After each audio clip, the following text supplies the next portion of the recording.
एक समय की बात है, एक छोटे से गांव में जो घुमावदार पहाड़ियों के बीच बसा हुआ था, एक जिज्ञासु लोमड़ी रहता था जिसका नाम फिलिक्स था। फिलिक्स को अपने आसपास की दुनिया को जानने और सवाल पूछने में बहुत मजा आता था। हर रात वो पुराने बलूत के पेड़ के नीचे बैठकर चांद को देखता और सोचता कि कभी वो बड़ा और गोल क्यों दिखता है तो कभी छोटा और पतला। एक शाम फिलिक्स ने कुछ अजीब देखा। चांद, जो एक हफ्ते पहले पूरा और चमकदार था, अब छोटा लग रहा था। क्या चांद सिकुड़ रहा है? उसने जोर से सोचा। जवाब ढूंढने के लिए दृढ़ संकल्प, फिलिक्स ने सिकुड़ते चांद के रहस्य को सुलझाने के लिए एक यात्रा शुरू की। फिलिक्स की पहली मंजिल थी ओलिवर का घर, जो जंगल में रहने वाला एक बुद्धिमान उल्लू था। ओलिवर तारों और ग्रहों के बारे में अपने विशाल ज्ञान के लिए मशहूर था। जब फिलिक्स ने अपनी चिंता बताई तो ओलिवर मुस्कुराया। चांद सिकुड़ नहीं रहा है प्यारे फिलिक्स, ओलिवर ने कहा। यह सिर्फ अपना आकार बदलता हुआ लगता है, क्योंकि इसे चरण कहते हैं। देखो, चांद अपनी रोशनी नहीं बनाता, ये सूरज की रोशनी को परावर्तित करता है, और जब यह पृथ्वी के चारों ओर घूमता है तो हम इसके अलग अलग हिस्सों को रोशन होते देखते हैं। फिलिक्स ने सिर झुकाया, समझने की कोशिश करते हुए। तो चांद वास्तव में छोटा नहीं हो रहा है? बिल्कुल नहीं, ओलिवर ने जवाब दिया। ये सिर्फ रोशनी का खेल है। लेकिन अगर तुम और जानना चाहते हो तो तारों वाली पहाड़ी पर स्थित वेधशाला जाना चाहिए। वहां के वैज्ञानिक इसे बेहतर समझा सकते हैं। फिलिक्स ने ओलिवर को धन्यवाद दिया और तारों वाली पहाड़ी की ओर चल पड़ा। रास्ता लंबा और घुमावदार था, लेकिन फिलिक्स दृढ़ था। रास्ते में उसने जुगनुओं को अपना रास्ता रोशन करते हुए देखा और पत्तियों की सरसराहट को सुना जो उसे प्रोत्साहित करती लग रही थी। जब वो आखिरकार पहाड़ी की चोटी पर पहुंचा तो उसने एक शानदार इमारत देखी जिसके ऊपर एक बड़ा गुंबद था। यह वेधशाला थी जहां वैज्ञानिक तारों और ग्रहों का अध्ययन करते थे। फिलिक्स का दिल उत्साह से धड़क रहा था जब वो दरवाजे के पास पहुंचा। वेधशाला के अंदर फिलिक्स का स्वागत एक दोस्ताना रोबोट ने किया जिसका नाम एस्ट्रो था। एस्ट्रो का चमकदार चांदी जैसा शरीर था और एक स्क्रीन जो मुस्कुराता हुआ चेहरा दिखाती थी।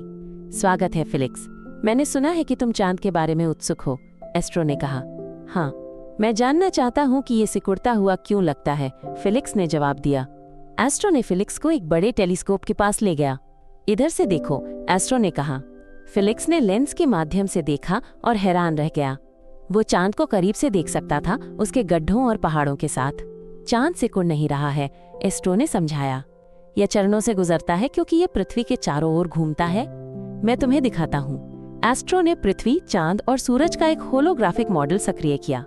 जब चांद पृथ्वी के चारों ओर घूमता था तो सूरज की रोशनी से इसके अलग अलग हिस्से रोशन होते थे, जिससे वे चरण बनते थे जो फिलिक्स ने देखे थे। फिलिक्स ने आश्चर्य से देखा कि कैसे होलोग्राम चांद के चरणों को दिखा रहा था। तो जब चांद पृथ्वी और सूरज के बीच होता है तो हम अंधेरा हिस्सा देखते हैं और यह अमावस्या होती है, फिलिक्स ने पूछा। बिल्कुल सही, एस्ट्रो ने कहा। और जब पृथ्वी, चांद और सूरज के बीच होती है तो हम पूर्णिमा देखते हैं। बीच के चरण है अर्धचंद्र, पहला चरण और गिबस चांद। फिलिक्स की आंखें समझ से चमक उठी।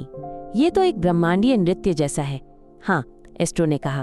और चांद हमेशा पृथ्वी की ओर एक ही चेहरा दिखाता है क्योंकि ये सिंक्रोनस रोटेशन में है। इसका मतलब है कि इसे अपने अक्ष पर घूमने में उतना ही समय लगता है जितना पृथ्वी के चारों ओर घूमने में। एस्ट्रो ने फिर समझाया कि चांद का गुरुत्वाकर्षण पृथ्वी को कैसे प्रभावित करता है।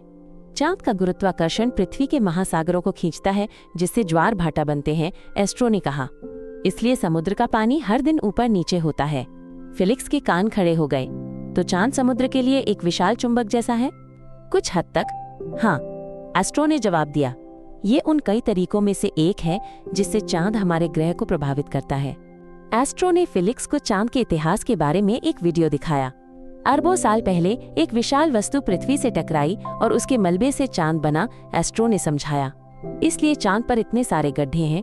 समय के साथ यह क्षुद्र ग्रहों और धूमकेतुओं से टकराता रहा है। फिलिक्स की आंखें चौड़ी हो गईं। चांद ने इतना कुछ झेला है। हाँ, एस्ट्रो ने कहा।